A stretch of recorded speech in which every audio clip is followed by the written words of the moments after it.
Existem operações tão sujas que até os sobreviventes tentam esquecê-las. E hoje você mergulhará em uma das mais sombrias. O que você está prestes a ouvir é um capítulo cru e sem censura, ligado ao RAW, o Serviço de Inteligência da Índia. Um capítulo onde a lei não existia, onde a moral foi amputada e onde a realidade foi transformada em arma. Esta é a Guerra Secreta de Punjab, um campo de testes do Estado Profundo indiano. Final da década de 1970. Punjab está politicamente instável. Discursos inflamam as massas. Facções surgem. A Índia teme perder uma região-chave. E assim, o RAW recebe uma instrução simples, desumana. Planejadores de alto escalão se reúnem em segredo, elaborando uma doutrina de controle sem escrúpulos. Garanta a estabilidade por todos os meios necessários. Não começou com a violência visível ou as prisões em massa, como muitos podem imaginar. Começou silenciosamente, nos espaços invisíveis entre as pessoas. A primeira fase não foi uma ofensiva física, mas sim psicológica. Precisamente projetada para instrumentalizar a opinião pública e desintegrar comunidades por dentro. Foi uma campanha calculada de desinformação, visando fazer com que as pessoas desconfiassem de seus vizinhos, seus amigos e até mesmo de sua própria realidade. O objetivo era destruir a coesão comunitária antes mesmo que a primeira porta fosse arrombada. Começou com a semeadura de rumores. Relatos indicam que rumores foram plantados intencionalmente em espaços públicos como mercados, casas de chá e locais de culto. Não eram mentiras grosseiras, mas pequenas insinuações corrosivas que plantavam a desconfiança. Histórias de fluxos de dinheiro inexplicáveis, uma única frase que questionava a lealdade de uma pessoa. Essas histórias se espalhavam de forma aparentemente orgânica, criando uma atmosfera geral de desconfiança que não existia antes. A estratégia, então, supostamente escalou para falsas acusações. Chamadas anônimas, documentos forjados e evidências inventadas criaram conflitos concretos entre indivíduos e grupos. Alianças de longa data foram desfeitas sob o peso dessas traições encenadas. Foi um método para transformar o próprio tecido social da comunidade em um instrumento de opressão, isolando figuras-chave. O mais insidioso de tudo são os relatos de agentes que se infiltraram como extremistas ou simpatizantes.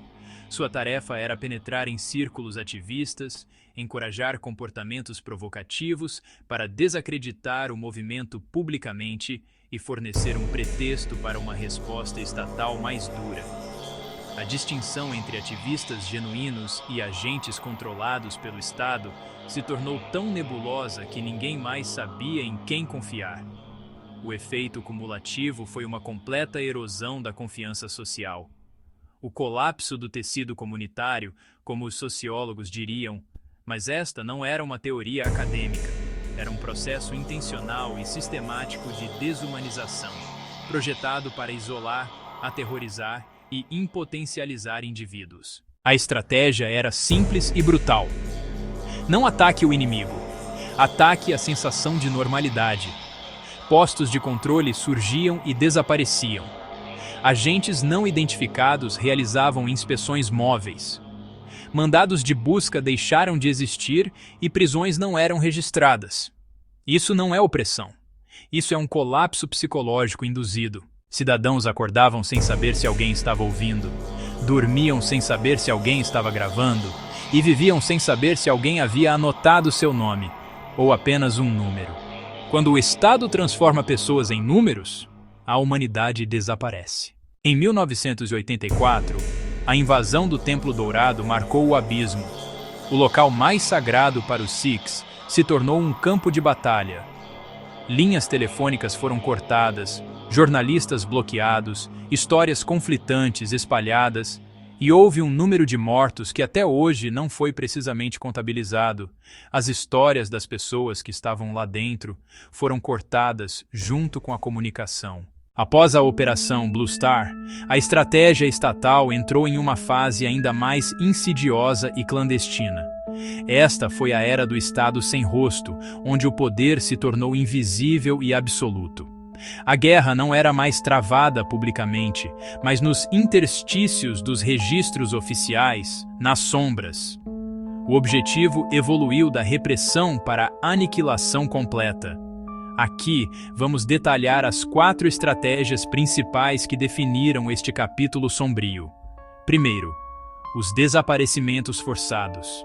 Pessoas eram levadas sem deixar rastros. Não era uma prisão, mas um sequestro. Veículos não identificados chegavam à noite e indivíduos simplesmente desapareciam, sem mandado ou acusação. Não havia registros oficiais. Nomes não eram registrados, e sem uma acusação formal, não havia nada a contestar. Milhares nunca mais voltaram. Para as famílias que ficaram, isso criou uma incerteza cruel e angustiante. Seus entes queridos não estavam oficialmente nem mortos nem vivos, existindo apenas em um vácuo burocrático que lhes negava qualquer memória e existência. O silêncio se tornou o procedimento estatal. Segundo, a cremação em massa de não identificados como descarte de evidências. Crematórios recebiam um fluxo constante de corpos não identificados das forças de segurança. Se existissem papéis oficiais, eram intencionalmente vagos. Registros internos, descobertos posteriormente em investigações, documentaram centenas de cremações classificadas como não identificadas. Isso acontecia em comunidades rurais muito unidas, onde um vizinho teria sido notado imediatamente. A alegação de anonimato era uma ficção que encobria uma realidade terrível. Cada registro não identificado era uma vida, uma história, uma família sistematicamente reduzida a cinzas e apagada do registro público. Terceiro, o Estado armou o tecido social, criando e financiando forças rivais destinadas a se destruir mutuamente. A estratégia de apoiar gatos consistia em transformar extremistas em insurgentes, equipando-os com armas, dinheiro e imunidade legal. Esses grupos então caçavam seus ex-companheiros, criando um turbilhão de desconfiança e traição. Foi uma obra-prima da guerra psicológica. O Estado não estava apenas combatendo extremistas, estava corrompendo seu ambiente, transformando aliados em assassinos e envenenando a fonte da confiança comunitária.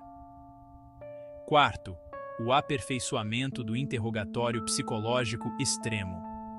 O objetivo não era extrair informações, mas esmagar a mente do indivíduo. Detentos eram submetidos a um ciclo implacável de luz intensa e escuridão total, ruído controlado e silêncio absoluto, privação sensorial e sobrecarga. Sob essas condições, a mente não conseguia mais distinguir tempo, realidade e até mesmo o próprio eu. Nenhuma marca física era deixada no corpo. O objetivo era mais profundo: destruir a mente, dissolver a identidade do indivíduo e não deixar nada a que se agarrar. Nesta fase final e aterrorizante, o Estado não estava apenas combatendo um inimigo. Ele tentou destruir o próprio espírito humano, a memória e a coerência da identidade. Assim, o tecido social de Punjab começou a se desintegrar por dentro. A sociedade entrou em um modo de sobrevivência forçado. O ritmo da vida cotidiana foi substituído por um medo silencioso e corroedor.